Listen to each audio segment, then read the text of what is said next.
আজ মুসলমানদের ঘরগুলি মন্দিরের শামিল। কিভাবে করে মুসলমানদের ঘরগুলি মন্দিরের শামিল হয়ে গেল?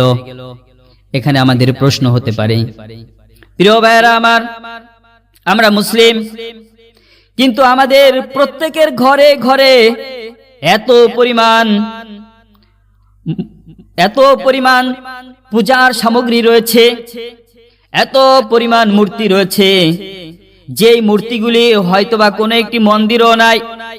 এমন অনেক মন্দির রয়েছে যে জায়গায় দেখা যায় যে তারা সারা বছর যখন প্রতিমা বানিয়ে পূজা করে তখন 4টি 5টি বা 10টি প্রতিমার কাঠামো রেখে তারা পূজা করে।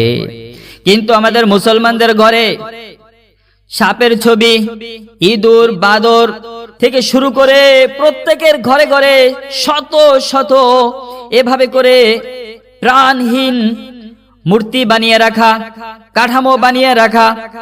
আর আমি নামাজ পড়ছি সে ঘরের মাঝে বসে বসে নিজেকে বড় মুসল্লি, নিজেকে বড় মুমিন, নিজেকে বড় ইসলামের দাবিদার করছি, অথচ আমার ঘরের মাঝে আজকে এই মূর্তিগুলি আমি রেখে দিয়েছি।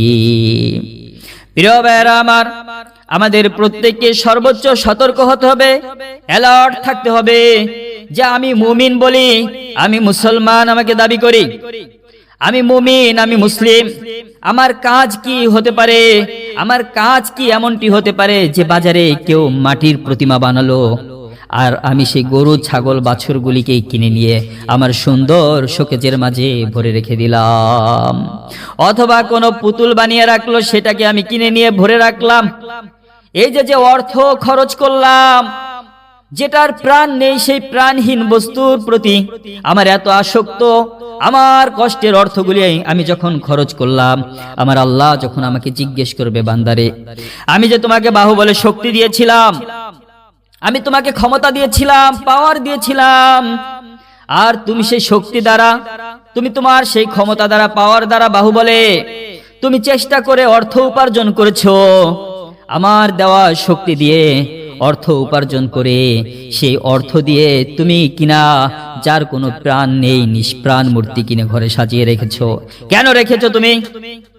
আজ তুমি এগুলির মাঝে প্রাণ দাও, যদি আমার আল্লাহ বলে দেন তাহলে সেদিন কি কোনো পথ থাকবে? সেদিন কোনো পথ থাকবে না। এজন্য প্রিয় ভাইরা, আমাদের ঘরগুলি মুসলমানের ঘরই যেন থাকে, আমাদের ঘরগুলি যেন মন্দির না হয়ে যায়। আমাদের ঘরগুলি যদি মুসলিম ঘর থাকে তাহলে বিশ্বনবী সাল্লাল্লাহু আলাইহি ওয়াসাল্লামের দেখানো পথ অনুসারে আমাদের প্রত্যেককে চলতে হবে। বিশ্বনবী সাল্লাল্লাহু আলাইহি ওয়াসাল্লামকে আল্লাহ এই জমিনে পাঠিয়েছেন যে তারা লাত, উজ্জা, সামুদ এভাবে বিভিন্ন মূর্তির পূজা করত। এই মূর্তির পূজা করে তারা এক আল্লাহকে ভুলে গিয়েছে। আল্লাহ ভুলনেওয়ালা মানুষগুলিকে যেন আল্লাহকে চিনাতে পারেন, এজন্য বিশ্বনবী সাল্লাল্লাহু আলাইহি ওয়াসাল্লামকে এই জমিনের মাঝে আল্লাহ তাআলা রহমত স্বরূপ নবুয়তি দিয়ে পাঠিয়েছেন। কেন পাঠালেন? হে নবী, আপনি যান, তাদেরকে বুঝান এই গাছের পূজা, মাছের পূজা, এই রাস্তার পূজা, এভাবে করে গাছ মাছের পূজা করে কোনো কাজ হবে না, একমাত্র ইবাদত করতে হবে আল্লাহ তাআলার। যদি বান্দা আল্লাহ তাআলার ইবাদত করতে পারে, আল্লাহ তাআলার কুদরতি পায়ে সিজদা দিতে পারে, তাহলে এই বান্দা আল্লাহ তাআলার কাছে দামি হয়ে যাবে। বিশ্বনবী সাল্লাল্লাহু আলাইহি ওয়াসাল্লাম পৃথিবীতে এসে এই দাওয়াতি মিশন চালু করতে যে, মূর্তি বন্ধ করতে যে মার খেয়েছেন, রক্ত ঝরিয়েছেন, শরীর থেকে মাথা থেকে খুন ঝরিয়েছেন, গায়ের চামড়া ফেটে গিয়েছে, আর কিনা আমরা নিজেরা ইসলামের ভিতরে আছি দাবি করে বিশ্বনবী সাল্লাল্লাহু আলাইহি ওয়াসাল্লাম যেটাকে শেষ করতে চেয়েছেন আর আমরা সেটাকে শুরু করছি। এজন্য প্রিয় ভাইরা, আমরা যদি মুসলমান হতে চাই, পূর্ণভাবে আল্লাহ তাআলার প্রিয় হতে চাই, তাহলে আমাদের প্রত্যেককেই এই চিন্তা মাথায় রাখতে হবে, এই চিন্তা করতে হবে যে বিশ্বনবী সাল্লাল্লাহু আলাইহি ওয়াসাল্লাম আমাদেরকে যে শিক্ষা দীক্ষা দান করেছেন, যেটা আমাদেরকে শিখিয়েছেন, আমরা প্রত্যেকেই যেন আমার জীবনটাকে সেই আঙ্গিকে করতে পারি। আমার ঘরগুলি যেন ইসলামী ঘর হয়ে যায়, যেখানে কোরআন থাকবে, হাদিস থাকবে, তাফসীর থাকবে, ফুল থাকতে পারে। আল্লাহু জামিলুন ইউহিব্বুল জামাআ, এই ধরনের সুন্দর সুন্দর সিনারিগুলি থাকতে পারে, কিন্তু কোনো প্রতিমা অথবা কোনো প্রাণী যার প্রাণ আছে, এই ধরনের কোনো প্রাণীর মূর্তি আমার ঘরের মাঝে থাকতে পারবে না।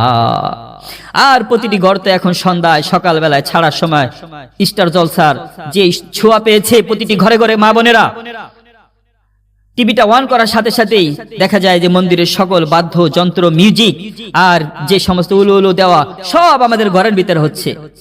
এক হলো তাদের বাদ্যযন্ত্রের আওয়াজ আমরা শুনতে পাচ্ছি, আর দ্বিতীয় হলো আমাদের প্রতিমাগুলিকে আমরা সাজিয়ে রেখেছি নিজেদের টাকা দিয়ে কিনে এনে।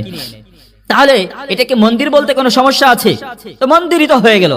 অতএব প্রিয় ভাইরা, আসুন আমরা স্টার জলসা, জি বাংলা এ ধরনের যতগুলি খারাপ সিনেমা, হিন্দুত্ববাদীর যেই প্রচার হচ্ছে, তারা সমাজে মানুষকে যেভাবে গুনার প্রতি এগিয়ে নিচ্ছে, এটা থেকে আমাদের সন্তানদেরকে বাঁচাতে হবে। এই স্টার জলসা থেকে আমাদের ঘরকে বাঁচাতে হবে, আমাদের পরিবারকে বাঁচাতে হবে, এই হিন্দুয়ানি কালচার থেকে মুসলিম কালচারকে বাঁচাতে হবে। আমরা আমাদের আদর্শ নিয়ে থাকবো, আমরা আমাদের নীতি নৈতিকতা নিয়ে থাকবো। আমার হিন্দু ভাইরা তারা তাদের নীতি নৈতিকতা নিয়ে থাকতে পারে। হ্যাঁ, যদি তাদের কোরআন ভালো লাগে, ইসলাম ভালো লাগে, সত্য ধর্মে আসতে চায়, তাহলে তারা আসবে, কোনো অসুবিধা নাই। আমরা তাদের জন্য দোয়া করি, আমরা তাদের জন্য হাত পেতে রেখেছি। তারা আমাদের বুকের উপরে এসে আমাদের বুকে বুক মিলাক যে আমরা কালিমা পড়ে মুসলমান হয়ে যেতে চাই, আমরা গ্রহণ করে নিব। আর এছাড়া আমাদের ঘরের মুসলমান সন্তানদেরকে ঈমান শিক্ষা দিতে হবে। যদি আমি পিতা হয়ে তাকে ঈমান শিক্ষা না দিতে পারি, আমি পিতা হয়ে তাকে কোরআন শিক্ষা না দিতে পারি, আমি পিতা হয়ে তাকে যদি ইসলামের আলোয় আলোকিত করতে না পারি, তাহলে আল্লাহর কাঠগড়া আমাদেরকে দাঁড়াতে হবে।